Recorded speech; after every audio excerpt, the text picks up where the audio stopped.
Evangelho de José e Asenate. Segunda parte. Capítulo 16. A refeição admirável. Então Asenate arranjou a toda pressa uma mesa vazia e colocou-a diante dele. Mas quando se dispunha a buscar o pão, disse-lhe o anjo do Senhor: traze-me também um favo de mel. Ela ficou paralisada, embaraçada e triste, porque não havia favo de mel na câmara das suas provisões. Falou-lhe então o anjo de Deus: por que ficaste aí parada? Ela respondeu: meu senhor, mandarei agora mesmo uma das jovens à periferia da cidade, onde se encontra a propriedade rural dos meus pais. Ela estará bem depressa de volta com o favo, e então eu te o apresentarei. Mas o anjo do Senhor lhe disse: vai simplesmente ao teu compartimento de provisões e sobre a mesa encontrarás um favo de mel. Toma-o e traze-o aqui. Ela disse: Senhor, no meu quarto de provisões não há favo de mel. Ele respondeu: vai tranquila. Tu o encontrarás. Asenate então dirigiu-se à sua cela de provisões e efetivamente encontrou sobre a mesa um favo de mel. O favo era grande e branco como a neve, cheio de mel, e esse mel era como o orvalho do céu, e o seu perfume era como o perfume da vida. Diante disso, Asenate falou consigo, cheia de estupefação: será que este favo procederia da boca daquele homem? Tomou o favo e foi colocá-lo sobre a mesa. Então o anjo lhe disse: dizias há pouco no meu quarto não há favo de mel e agora trazes-me aqui um favo desse tamanho?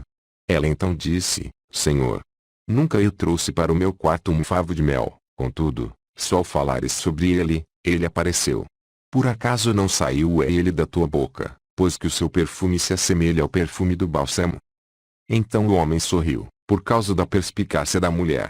Chamou-a para junto de si. Quando ela se aproximou, ele estendeu a mão direita, tomou a sua cabeça e moveu-a suavemente. Mas Asenate sentiu medo da mão do anjo, pois dela procediam radiações como as do ferro em brasa. Assim, ela fitava a mão do anjo o tempo todo ansiosa e trêmula.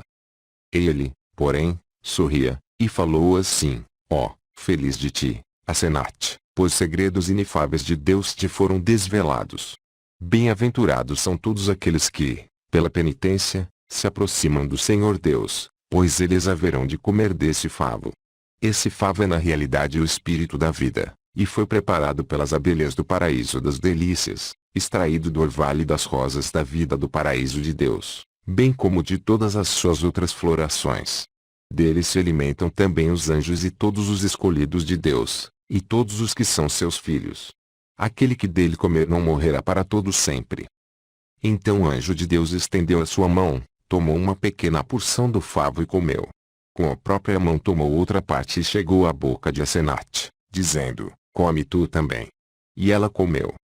Então o anjo pronunciou as seguintes palavras: agora comeste o alimento da vida e bebeste a bebida da imortalidade, e foste também ungida com o óleo da incorruptibilidade. Tua carne, doravante, graças ao renascimento por meio do Altíssimo, fará brotar flores de vida, e teus ossos produzirão cedros comparáveis aos do paraíso de delícias de Deus, e bem assim serás robustecida por forças novas. Além disso, tua juventude não conhecerá a velhice e tua beleza nunca murchará. Serás para todos uma cidade, grandemente fortificada. Então o anjo aproximou sua mão do favo, e muitas abelhas apareceram nos seus alvéolos. Os alvéolos eram inumeráveis, 10.000, 100.000.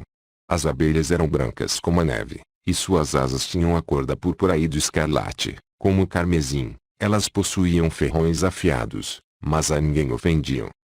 Todas as abelhas pousaram sobre Asenate, desde a cabeça até os pés, e outras abelhas maiores, parecidas com suas rainhas, saíram do favo, pousaram na sua face e nos seus lábios, e prepararam na sua boca e nos seus lábios um favo parecido com o que se encontrava diante do anjo.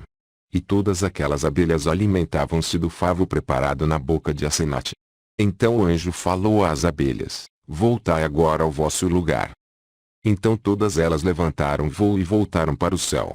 Aquelas, porém, que quiseram ofender Asenate caíram todas mortas no chão.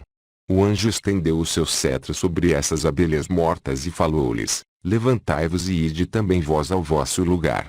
Então todas aquelas abelhas mortas se avivaram e voaram para o pátio da casa de Asenate e pousaram sobre as árvores frutíferas. Então o anjo estendeu a mão, e com o dedo indicador, tocou o canto do favo do lado do nascente, e a linha deixada pelo seu dedo tomou a cor do sangue. Então pela segunda vez ele estendeu a mão, tocou o favo no seu lado voltado para o norte, e mais uma vez a linha do dedo tomou a cor do sangue. E Asenate postada à esquerda do anjo, e viu tudo quanto ele realizou. Capítulo 17. A benção de Miguel. Então o anjo assim falou a Asenate: presenciaste tudo isso? E ela disse: sim, meu senhor, eu vi tudo perfeitamente. Falou-lhe a seguir o anjo de Deus: assim acontecerá com todas as minhas palavras que hoje te dirigi. Pela terceira vez o anjo do Senhor estendeu a mão direita e tocou um dos cantos do favo. Então da mesa rompeu uma chama rápida que consumiu todo o favo, sem danificar a mesa. Do fogo do favo desprendeu-se um odor doce e bom, que encheu todo o quarto. Então Asenate falou ao anjo de Deus: tenho 7 virgens, Senhor, criadas comigo desde a minha infância, nascidas como eu numa mesma noite. Elas me servem, e a todos amo como minhas irmãs. Eu gostaria de chamá-las agora, para que as abençoasses como a mim abençoaste. Então disse o anjo: sim, podes chamá-las. Asenate chamou as 7 virgens e apresentou-as ao anjo. O anjo dirigiu-se a elas com as seguintes palavras: abençoe-as, ó Senhor, Deus Altíssimo. Havereis de ser 7 colunas de amparo em 7 cidades, e todos aqueles eleitos que nelas habitarem encontrarão em vós a paz por toda a eternidade. O anjo de Deus em seguida falou a Asenate: podes agora levar embora esta mesa. E quando Asenate voltou-se para retirar a mesa, ele desapareceu rapidamente dos seus olhos. Asenate apenas observou que algo parecido com um carro puxado por 4 cavalos subia para o céu. O carro, porém, era como chama de fogo, e os cavalos pareciam-se raios, e o anjo andava sobre aquele carro. Então Asenate como que o despertou, dizendo: como fui tola e parva, eu, pobrezinha, ao pronunciar-me como se aquele fosse apenas um homem superior que tivesse entrado no meu quarto. Na realidade, eu não percebi que aqui dera entrada a um ser divino. Agora ele torna ao seu lugar, o céu. Falou então consigo mesma: tem piedade da tua escrava, Senhor. Poupa a tua serva que, sem saber, pronunciou palavras temerárias na tua presença. Capítulo 18. Noivado de José e Asenate. Enquanto Asenate se entretinha com tais pensamentos, havia chegado um jovem da comitiva de José, anunciando: hoje chegará até vós José, o herói de Deus. Asenate então mandou chamar depressa o administrador da casa e falou-lhe do seguinte modo: enfeita rapidamente a minha casa e prepara um alto banquete. Pois hoje José, o herói de Deus, virá à nossa casa. O administrador então olhou para a sua face. A face dela estava muito abatida pela carência, pelas lágrimas e pelo jejum de 7 dias. Ele suspirou preocupado, tomou sua mão direita, beijou-a e disse: mas o que te aconteceu, minha senhora? O teu rosto está tão abatido. Ela disse: muitas preocupações assaltaram o meu pensamento e o sono fugiu dos meus olhos. O administrador afastou-se então e foi preparar a casa e a mesa. Asenate, entretanto, lembrando-se das palavras e das recomendações do anjo, dirigiu-se depressa à sua segunda câmara, que continha o repositório dos seus adornos, e abriu a grande arca. Dela retirou seu vestido primeiro, que era de um brilho fulgurante, e vestiu. Cingiu-se com um cinto imaculado, de realeza, confeccionado em ouro e pedras preciosas. Colocou braceletes de ouro nos braços e fitas douradas nos tornozelos, no pescoço enfeites preciosos, na cabeça um diadema, igualmente de ouro. No diadema que circundava a sua fronte estava incrustada uma grande safira, e ao redor da safira havia 6 pedras de raro valor, e cobriu a cabeça com um véu magnífico. Nesse momento, Asenate lembrou-se das palavras do administrador. Dissera ele que a sua fisionomia estava muito abatida. Ela então suspirou, cheia de preocupação, e disse: ai de mim, infeliz, com esta face tão horrível. Se José me vir assim, serei por ele desprezada. Falou então a sua governanta: traze-me água limpa da cisterna. E ela trouxe. Asenate derramou-a numa bacia e curvou-se sobre ela para lavar o rosto. Nesse momento, ela viu a sua própria imagem, luminosa como o sol. Seus olhos eram como a estrela da manhã ao nascer e suas faces como as estrelas do céu. Seus lábios assemelhavam-se a rosas vermelhas, Os cabelos eram como a parreira que no paraíso de Deus crescia farta de frutos, o pescoço parecia lavor talhado em cipreste. Quando a Senate viu tudo isso, ficou muito surpresa com o esplendor da sua aparência, e sentiu o coração encher-se de grande felicidade. Desistiu de lavar o rosto, considerando que a ablução da água poderia apagar tão extraordinária e maravilhosa beleza. Nessa hora, apresentou-se de novo o administrador da casa, para comunicar-lhe: as suas ordens já foram cumpridas. Mas quando ele a encarou, foi tomado de grande perturbação, começou a tremer fortemente e caiu aos seus pés, pronunciando as seguintes palavras: mas o que é isso, minha senhora? Que milagre de beleza te envolve, tão fantástica e maravilhosa? Por acaso o Senhor, o Deus dos céus, escolheu-te para ser a noiva de José, o Filho de Deus? Capítulo 19. Segunda visita de José. Enquanto eles ainda nisso se entretinham, veio a correr um serviçal, para anunciar à Senate: vê, José já está às portas do pátio. Ouvindo isso, a Senate chamou suas 7 virgens, e todas desceram rapidamente as escadas do solar para receberem José, e ela mesma postou-se no átrio da sua casa. Tendo José entrado no pátio, foram cerrados os portões, e todas as pessoas estranhas tiveram de permanecer do lado de fora. A Senate disse ao encontro de José. Este, ao vê-la, ficou pasmado por causa da sua beleza e assim lhe falou: quem és tu, ó jovem? Dize-me depressa. Ela respondeu: Senhor, eu sou a Senate, tua escrava. Afastei de mim todas as imagens dos ídolos, eles não existem mais para mim. Do céu apareceu-me hoje um homem que deu-me a comer o pão da vida. Dele comi e também bebi do cálice sagrado. Ele falou-me: entreguei-te hoje José como teu noivo, e ele será teu esposo para sempre. E o teu nome não será mais a Senate, mas sim Cidade do Refúgio, e Deus, o Senhor, reinará sobre muitos povos, por teu intermédio. E por meio de ti eles encontrarão proteção junto ao Altíssimo. E o homem falou-me também: eu irei ter com José, para sussurrar aos seus ouvidos as palavras que eu disse a teu respeito. Por acaso, Senhor, aquele homem te procurou para falar-te a meu respeito?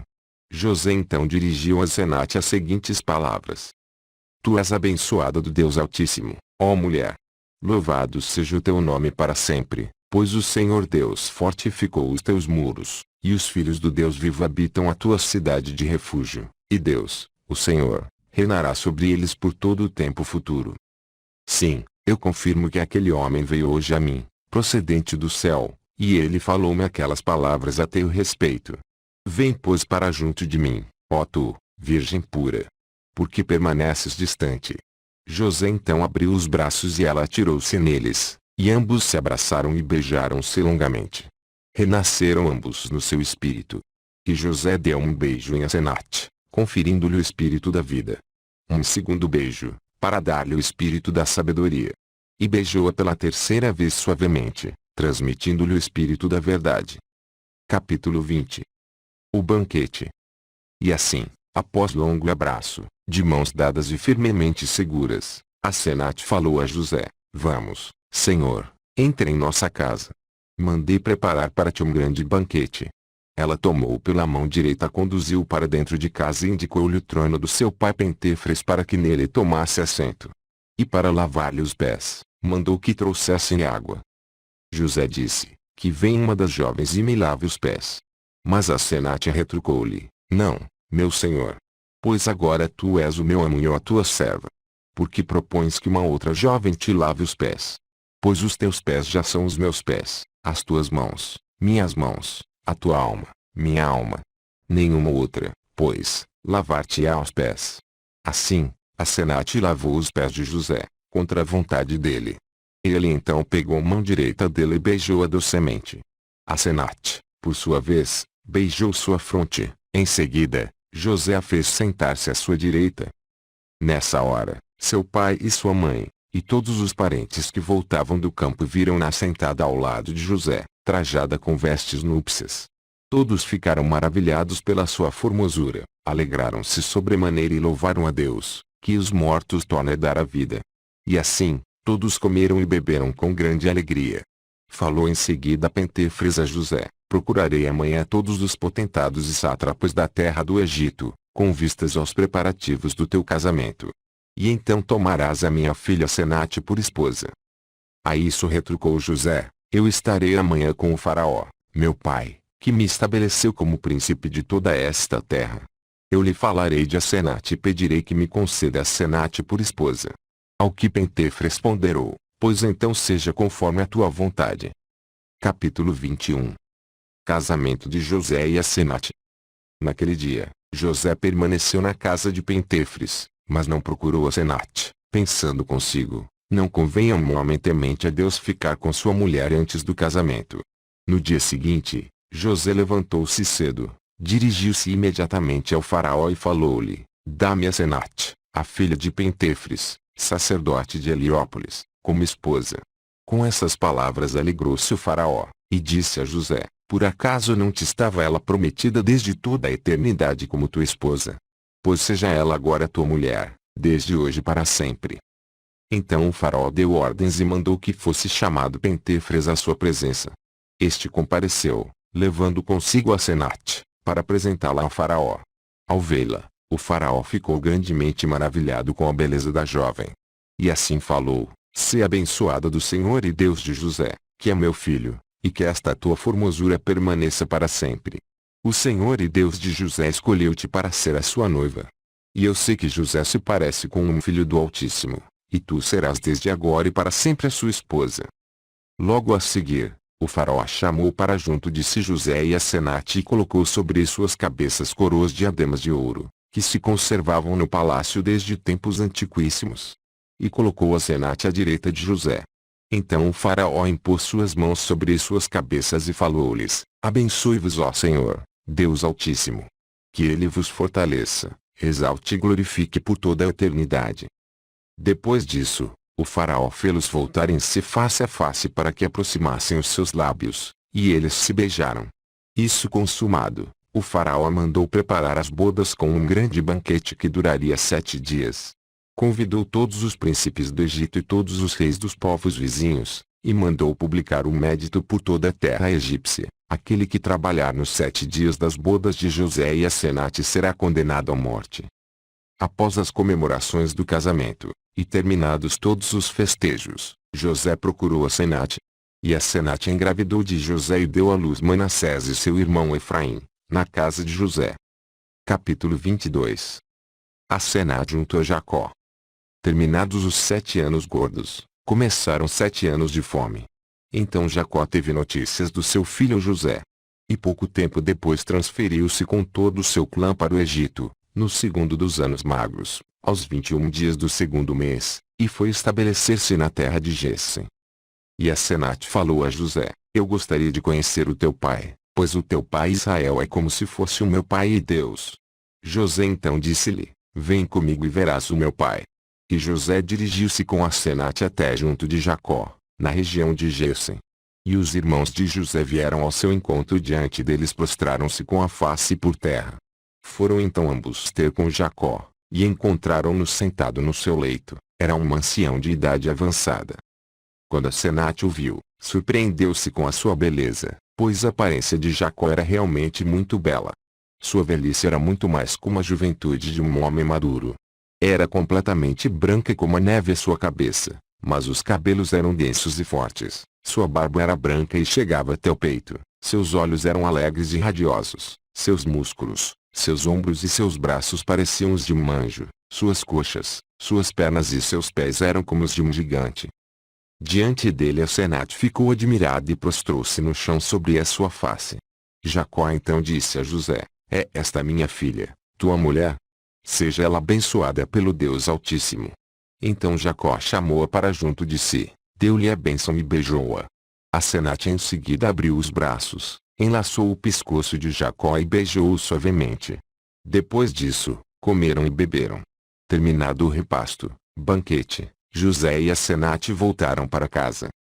Simão e Levi, filhos de Lia, foram os únicos que os acompanharam. Os filhos de Bila e de Zelpa, as escravas de Eli e de Raquel, não fizeram o mesmo, pois tinham-lhes inveja e ódio. Levi colocou-se à direita de Asenate e Simão à sua esquerda.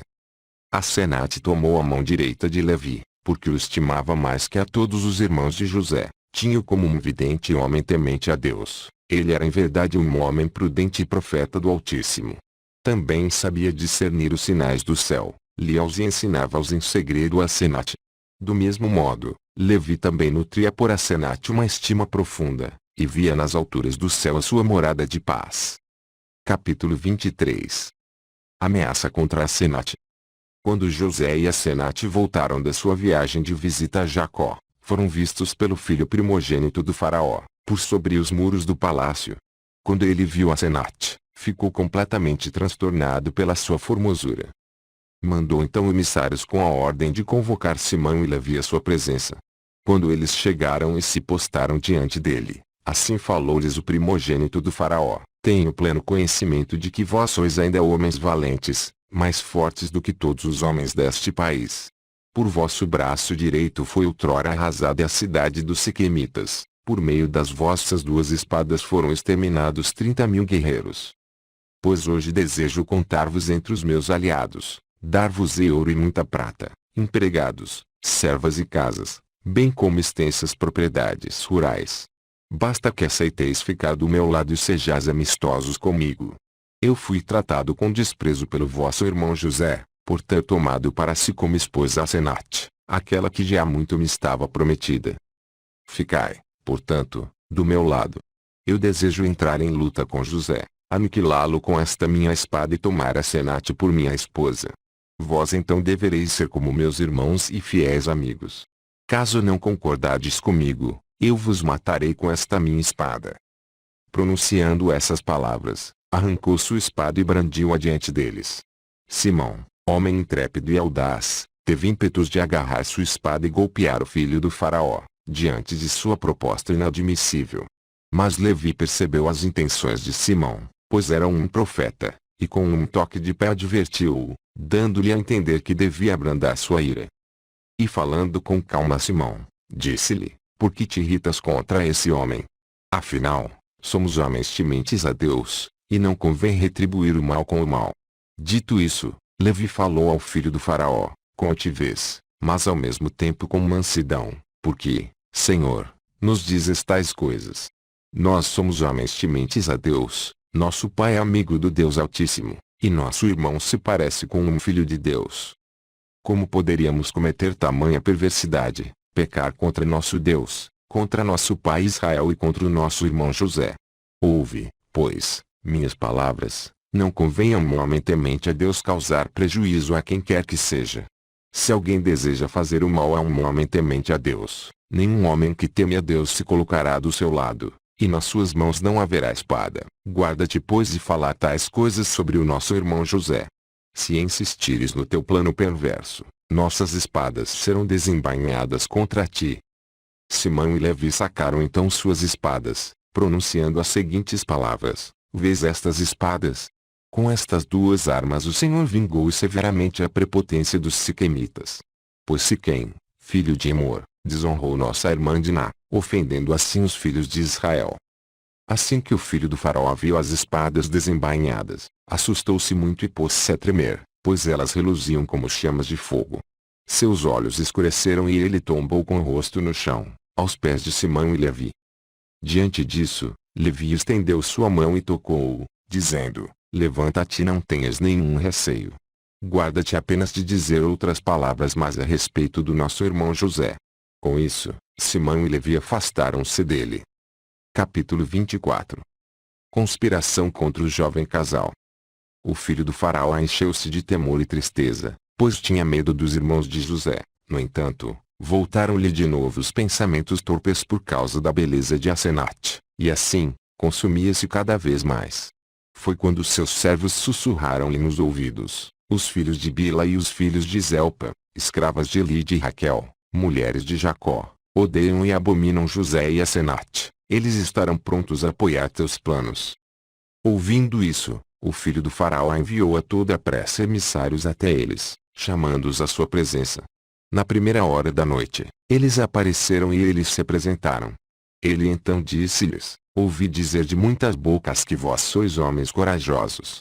A isso responderam-lhe Dan e Gad, os irmãos mais velhos: Fale o nosso senhor aos seus servos o que deseja, para que os seus servos escutem, e faremos segundo a tua vontade. Com essa resposta alegrou-se o filho do faraó, e disse aos seus imediatos: retirai-vos por alguns momentos. Desejo ter com estes homens um breve acerto, em particular. Todos se afastaram. Então o filho do faraó, usando de mentiras, falou-lhes: considerai bem, está em vosso poder a bênção ou a maldição. Escolhei a bênção, ao invés da morte. Sois homens corajosos e não querereis morrer como mulheres. Sede, pois, audaciosos. Vingai-vos dos vossos inimigos. Escutei pessoalmente, certa vez, quando José, o vosso irmão, disse ao meu pai Faraó: Dan, Gade, Neftali e Esser não são meus irmãos, eles são muito mais filhos das escravas do meu pai.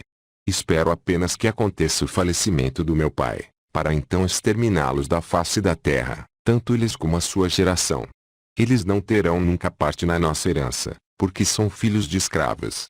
Também, outrora, eles me venderam aos israelitas, e por isso vou responder à prepotência com que me trataram. Para tanto, aguardo só que o meu pai chegue ao seu fim. Meu pai, então, deu-lhe toda a razão e o louvou, dizendo-lhe: falaste muito bem, meu filho. Poderás contar com meus homens fortes para castigá-los pelo que contra ti perpetraram. E nisso eu te darei todo o apoio. Quando Dan e Gad ouviram isso da boca do filho do faraó, encheram-se de preocupação e de medo, e disseram-lhe: rogamos-te, Senhor, dá-nos a tua ajuda.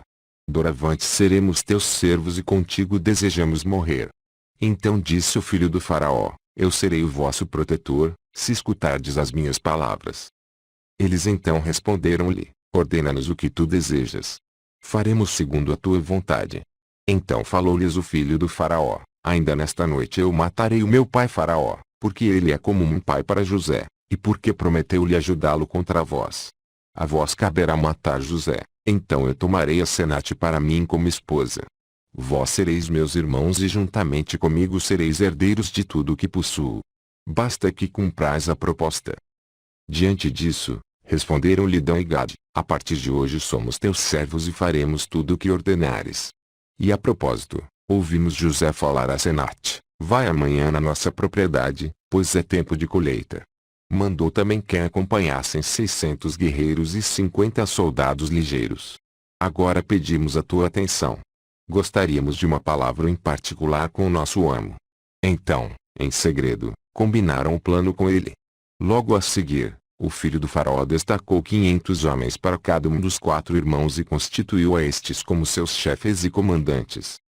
Dan e Gad então disseram a ele: somos hoje teus criados e faremos tudo de acordo com as tuas ordens. Partiremos ainda esta noite e nos colocaremos de emboscada junto ao desfiladeiro, escondendo-nos no espesso mato de juncos. Por tua parte, leva contigo flecheiros montados, mais ou menos em números de 50. E segue a uma boa distância em nossa frente. Quando a Senate se aproximar, ela cairá em nossas mãos. Daremos fim a todos os homens que acompanham.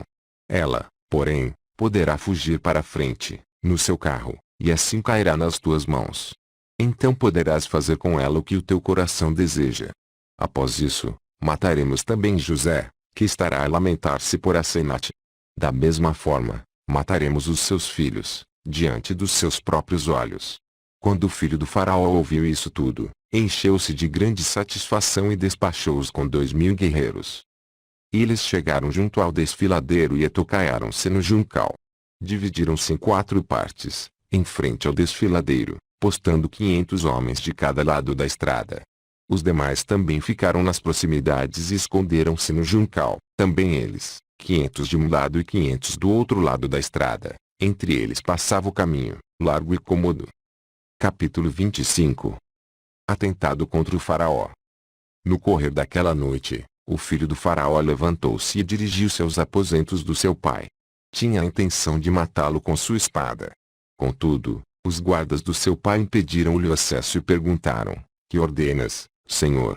Falou-lhes o filho do faraó: desejo apenas ver meu pai, pois estou de partida para acompanhar o final da colheita da minha recente plantação de vinhas. Os guardas, porém, responderam-lhe: teu pai não passa bem, esteve insônia a noite inteira e só agora conseguiu repousar. Recomendou-nos que a ninguém deixássemos entrar, nem mesmo seu primogênito. Ao ouvir isso, ele se afastou profundamente irado, convocou as pressas flecheiros montados, em número de 50, e partiu com eles, da forma como Dan e Gad haviam disposto. Os irmãos mais jovens, Neftali e Eser, falaram aos mais velhos Dan e Gad, mas porque afinal mais uma vez procedem com tanta maldade contra seu pai Israel e contra seu irmão José. A este Deus protege como a pupila dos seus olhos. Já não o venderam uma vez? E não é ele hoje o príncipe de toda a terra do Egito, um salvador e distribuidor de alimentos? Se mais uma vez pretenderes tratá-lo com ignomínia, ele chamará pelo Altíssimo e este mandará o fogo do céu para exterminar-vos, e os seus anjos virão para lutar contra vós. Os irmãos mais velhos encheram-se de raiva contra eles e disseram: Pensais então que aceitaremos morrer como mulheres? Jamais. Capítulo 26. A salvação de Asenate. Asenate levantou-se bem cedo naquela manhã e falou a José: Desejo ir até nossa propriedade, como tu disseste. No entanto, sinto muito medo pelo fato de tu não estares comigo. Mas José tranquilizou-a: Tem coragem e nada receis. Vai com alegria e de ninguém tenhas medo. O Senhor está contigo e ele te protegerá de todo o mal, como a pupila dos seus olhos. Eu irei agora para a minha tarefa de distribuição de trigo, e o darei dos depósitos do estado a todas as pessoas, para que no Egito ninguém morra de fome. Asenate então pôs-se a caminho, e José dirigiu-se para o seu trabalho de administração. Entretanto, Asenate e os 600 homens de sua escolta já se aproximavam do desfiladeiro, quando de repente, os soldados do filho do faraó saltaram do seu esconderijo e caíram em cima dos homens de Asenate, golpearam-nos com suas espadas, abatendo um a um, matando a todos os seus soldados ligeiros, e Asenate empreendeu a fuga, no seu carro. Nesse momento, porém, Levi, o filho de Lia, teve uma premonição, pois era um profeta, e falou a seus irmãos sobre o perigo a que Asenate estava exposta. Rapidamente cada um apanhou sua espada, seu escudo e sua lança e partiram em marcha velocíssima atrás de Asenate. Quando Asenate fugia estrada fora, veio-lhe ao encontro o filho do faraó com os seus 50 cavaleiros. Ao vê-lo, Asenate foi tomada de grande pavor, e estremecendo, invocou o nome do seu Deus e Senhor. Capítulo 27. A batalha. Benjamim ia sentado no carro, à direita de Asenate. Era um jovem vigoroso de 19 anos, de uma beleza extraordinária e de uma força como a de um leão novo, e era muito temente a Deus. Ele saltou rapidamente do carro, apanhou do riacho um seixo redondo e com a mão arremessou-o contra o filho do faraó, acertando-o na têmpora esquerda e infligindo-lhe um grave ferimento. Semi-morto, o filho do faraó caiu do cavalo e foi ao chão. Imediatamente, Benjamim subiu a uma rocha e gritou para o cocheiro de Asenate: Traze-me pedras do riacho. O cocheiro entregou-lhe 50 seixos. Benjamim, com tiros certeiros, matou os 50 homens da comitiva do filho do faraó. Todos tiveram as têmporas atravessadas pelas pedras. Nesse meio tempo, os filhos de Lia, Ruben, Simão, Levi, Judá, Isacar e Zabulão, lutavam contra os homens que haviam emboscado Asenate, caindo em cima deles com vigor e abatendo a todos. Assim, apenas 6 homens mataram 2.706. Mas os filhos de Bila e de Zelpa diante deles fugiram, dizendo as seguintes palavras: Haveremos de perecer pela mão dos nossos irmãos. O filho do faraó morreu pela mão do jovem Benjamim e todos os que com ele estavam foram também mortos por Benjamim. Vamos, pois. Vamos dar cabo de Asenate e Benjamim, e em seguida desapareceremos no Juncai. Aproximaram-se então de Asenate com suas espadas desembainhadas e manchadas de sangue. E quando Asenate os viu foi tomada de grande medo e invocou o Senhor: Senhor Deus, tu me deste a vida e me livraste dos falsos deuses, da ruína mortal e me prometeste que minha alma viveria para sempre. Livra-me agora desses homens maus. E o Senhor Deus ouviu a voz de Asenate e no mesmo instante as espadas dos seus inimigos caíram de suas mãos ao chão e converteram-se em pó. Capítulo 28. Magnanimidade de Asenate. Quando os filhos de Bila e Zelpa viram esse estranho prodígio, exclamaram, possuídos de pavor: Agora o Senhor luta do lado de Asenate contra nós. Então caíram com suas faces por terra e prostraram-se aos pés de Asenate, pronunciando as seguintes palavras: Tem piedade de nós, teus escravos, pois tu és Nossa Senhora e nossa Rainha. agimos perversamente contra ti e contra o nosso irmão José. E o Senhor já nos dá paga pelas nossas obras. Por isso, nós, teus escravos, te suplicamos, tem compaixão de nós, pobres e miseráveis. Protege-nos da mão dos nossos irmãos. Não caiam eles sobre nós como vingadores pela nossa intenção de aniquilar-te. Não queiram voltar as suas espadas contra nós. Nós bem sabemos que os nossos irmãos são homens tementes a Deus, e que nenhum homem retribui o mal com o mal. Protege deles os teus escravos, por piedade, ó tu que és Senhora nossa. Asenate então disse-lhes, tende coragem e nenhum receio dos vossos irmãos. Eles são realmente homens piedosos e cheios de temor de Deus. Mas desaparecei agora no fundo do juncal até que os converta a vosso favor e acalme a sua ira pelo que ousastes fazer contra eles. Entretanto, seja como Deus aprover, será ele o juiz entre mim e vós. Nisso, Dan e Gad fugiram para o meio do juncal. Mas os seus irmãos, filhos de Lia, já vinham correndo velozes como cervos, para precipitarem-se contra eles. Asenate, nesse momento, desceu do seu carro coberto, e chorando muito, estendeu para eles a sua mão direita. Eles então jogaram-se respeitosamente ao chão, aos pés dela, e prorromperam num choro alto. Perguntaram pelos irmãos, filhos das escravas com a intenção de aniquilá-los. Então Asenate falou-lhes, eu vos peço, poupai vossos irmãos. Não querais pagar-lhes o mal com o mal.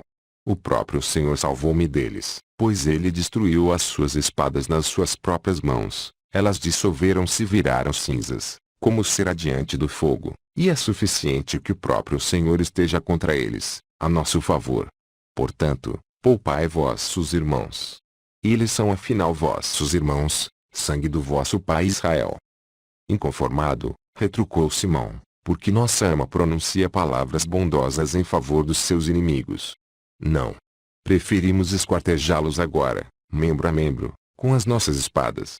Eles planejaram algo de gravíssimo contra o nosso irmão José, contra o nosso pai Israel, e hoje, contra ti, nossa rainha. Então Asenate estendeu a mão direita, tocou a barba de Simão, beijou sua face e disse, de forma alguma, irmão, deverás retribuir ao teu próximo o mal com o mal. O Senhor haverá de castigar tamanha presunção. Eles são teus irmãos, geração do teu pai Israel.